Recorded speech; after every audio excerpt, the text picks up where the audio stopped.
आज हम आपको दिखाएंगे कि बैटरी सेल कैसे बनाए जाते हैं, कदम दर कदम मानव विशेषज्ञता के समर्पण के साथ। सब कुछ कच्चे माल से शुरू होता है।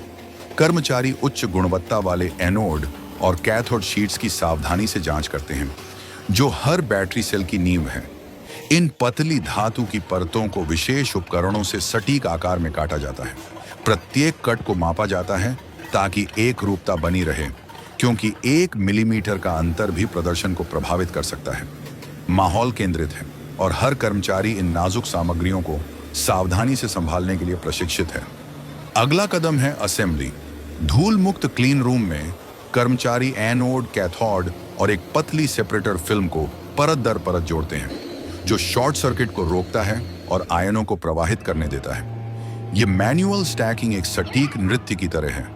प्रत्येक सेल को परत दर परत बनाया जाता है, जैसे एक हाईटेक सैंडविच, जिसमें सही संरेखन सुनिश्चित किया जाता है। सेपरेटर, जो अक्सर उन्नत पॉलीमर से बना होता है, को दस्तानों से संभाला जाता है ताकि इसकी अखंडता बनी रहे। स्टैकिंग के बाद सेल के हिस्सों को सावधानी से केसिंग में डाला जाता है, या तो सिलिंड्रिकल या पाउच प्रारूप में, बैटरी के प्रकार के आधार पर। फिर कर्मचारी इलेक्ट्रोलाइट डालते हैं, एक तरल जो ऊर्जा के प्रवाह को सक्षम बनाता है। यह कदम महत्वपूर्ण है, जिसे सील बंद कक्षों में किया जाता है ताकि प्रदूषण रोका जा सके। प्रत्येक सेल की रिसाव के लिए जांच की जाती है, जिससे सुरक्षा और विश्वसनीयता सुनिश्चित होती है। असेंबली के बाद टेस्टिंग का समय आता है। प्रत्येक सेल की कठोर गुणवत्ता जांच होती है, जहां कर्मचारी उन्नत उपकरणों से वोल्टेज और क्षमता मापते हैं। दोषपूर्ण सेल्स को अलग किया जाता है, जबकि पास होने वाले सेल्स को सील करके रैक में रखा जाता है, जहां उनकी रासायनिक स्थिरता के लिए एजिंग प्रक्रिया होती है। यह हस्तनिर्मित दृष्टिकोण सुनिश्चित करता है कि केवल सर्वश्रेष्ठ सेल्स अगले चरण तक पहुंचे। कच्चे माल से लेकर तैयार सेल्स तक, यह कारखाना मानव कौशल और बारीकियों पर ध्यान देने के कारण फलता फूलता है। यह बैटरी सेल्स इलेक्ट्रिक वाहनों से लेकर नवीकरणीय ऊर्जा भंडारण तक सब कुछ संचालित करेंगे, एक स्वच्छ और उज्जवल भविष्य को बढ़ावा देंगे। यहाँ के कर्मचारी केवल बैटरी नहीं बना रहे, वे कल की ऊर्जा समाधान तैयार कर रहे हैं। अब बैटरी निर्माण की इस यात्रा में थोड़ा डिस्कशन करते हैं। चलिए स्टूडियो में देखते हैं क्या कहते हैं रेणुका एआईजी और सुनील एआईजी। तो आजकल इलेक्ट्रिक गाड़ियों की इतनी बात हो रही है, पर कभी सोचा है कि इनकी बैटरी के अंदर असल में होता क्या है? हाँ, ये सवाल बहुत अहम है। हम सुनते हैं लिथियम, कोबाल्ट, निकल, ये सब नाम। बिल्कुल। तो आज हम इसी पर थोड़ी गहराई से बात करेंगे। ये चीजें आती कहाँ से हैं, और सबसे जरूरी, क्या हम इन्हें ऐसे तरीकों से हासिल कर सकते हैं जो हमारे ग्रह के लिए ठीक हों? सही, हमारे पास जो जानकारी है वो यही समझने में मदद करती है कि कैसे ईवी बैटरी निर्माण को ज्यादा टिकाऊ बनाया जा सकता है। अच्छा। हाँ, तो ये जो सामग्रियां हैं, लिथियम, कोबाल्ट, निकल, मैंगनीज, ग्रेफाइट, ये बैटरी की जान है एक तरह से। लिथियम तो ऊर्जा स्टोर करता है। निकल से गाड़ी ज्यादा दूर तक चल पाती है, मतलब एनर्जी डेंसिटी बढ़ती है। और कोबाल्ट, वो बैटरी को स्थिर रखता है, उसकी उम्र बढ़ाता है। ओके। पर्यावरण के लिए, वहां रहने वाले लोगों के लिए कई बार मुश्किल खड़ी कर देती है। हाँ, ये तो सुना है। और जैसे जैसे ईवीज आम हो रही हैं, इनकी मांग तो आसमान छूरी होगी। बिल्कुल, तेजी से बढ़ रही है। और यहीं पर ये जिम्मेदार सोर्सिंग, सही तरीके से लाने का सवाल उठता है। सही। जानकारी यही बताती है कि खनन से जमीन खराब हो सकती है, पानी गंदा हो सकता है, जंगल कट सकते हैं। और वो कोबाल्ट वाला मामला तो काफी गंभीर सुना है मानवाधिकारों को लेकर। हाँ, कुछ जगहों पर, खासकर कोबाल्ट खनन में, मजदूरों की सुरक्षा, बाल श्रम, ये सब बहुत बड़ी चिंताएं हैं। उफ। पर अच्छी बात यह है कि इन्हीं चिंताओं की वजह से नए रास्ते खोजे जा रहे हैं। जैसे कि? एक तो है कि ऐसी बैटरी बनाई जाए जिनमें ये विवादास्पद चीजें कम हो या हो ही ना, जैसे LFP बैटरी। LFP मतलब लिथियम आयरन फॉस्फेट? हाँ, बिल्कुल। इनमें कोबाल्ट और निकल नहीं होता, तो वो नैतिक चिंताएं थोड़ी कम हो जाती हैं। और अक्सर ये सस्ती भी होती हैं और ज्यादा सुरक्षित भी मानी जाती हैं कई मामलों में। अच्छा, ये तो बढ़िया विकल्प लगता है, खासकर कीमत और सेफ्टी के लिहाज से। और कुछ और भी हैं, जैसे वो सोडियम आयन बैटरी, सुना नमक से बन सकती है। हाँ, सोडियम आयन पर भी काफी काम चल रहा है। सोडियम तो दुनिया में बहुत है, सस्ता भी है। हाँ, नमक तो हर जगह है। बिल्कुल, पर अभी चुनौती ये है कि क्या ये लिथियम आयन जितनी पावर दे पाएंगी। मतलब एनर्जी डेंसिटी और परफॉर्मेंस में बराबरी कर पाएंगी, खासकर लंबी दूरी वाली गाड़ियों के लिए। लेकिन हाँ, छोटी गाड़ियों के लिए या फिर घरों में बिजली स्टोर करने के लिए ये भविष्य में एक अच्छा ऑप्शन बन सकती हैं। समझ गया। तो मतलब अलग-अलग जरूरत के हिसाब से अलग-अलग बैटरी तकनीकें? हाँ, ऐसा हो सकता है। लेकिन देखिए, जब तक खनन जरूरी है, उसे सुधारने के तरीके भी तो देखने होंगे। सही बात है।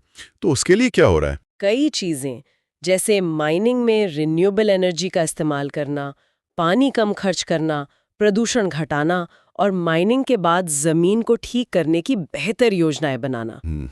लेकिन शायद जो सबसे बड़ा बदलाव ला सकता है वो है रिसाइकलिंग। रिसाइकलिंग, हाँ मैंने भी पढ़ा था कि पुरानी ईवी बैटरीज से करीब 95% तक कीमती सामान वापस निकाला जा सकता है। ये तो कमाल है ना? 95% बहुत ज्यादा होता है। इसका मतलब है कि हमें नया सामान खोद कर निकालने की जरूरत बहुत कम हो जाएगी। पर्यावरण पर बोझ घटेगा। तो क्या कंपनियां सच में इस पर ध्यान दे रही हैं? हाँ, बिल्कुल दे रही हैं। टेस्ला जैसी कंपनियां कोबाल्ट कम करने और रिसाइकलिंग बढ़ाने पर काम कर रही हैं। ये सिर्फ नैतिक दबाव नहीं है, ये उनकी सप्लाई चेन का जोखिम और लागत कम करने की स्ट्रैटेजी भी है। अच्छा। BYD जैसी कंपनियां तो पहले से ही LFP बैटरीज खूब इस्तेमाल कर रही हैं अपनी गाड़ियों में, और कुछ नई कंपनियां जैसे रेडवुड मटेरियल्स, वो तो पूरी तरह बैटरी रिसाइकलिंग पर ही फोकस कर रही हैं। ये तो काफी पॉजिटिव लग रहा है। अच्छा, एक और चीज सुनी थी, बैटरी पासपोर्ट।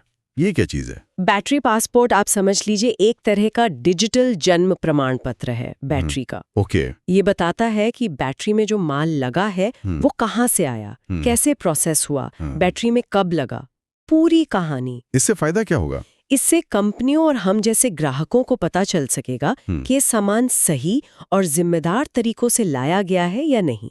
पारदर्शिता बढ़ेगी।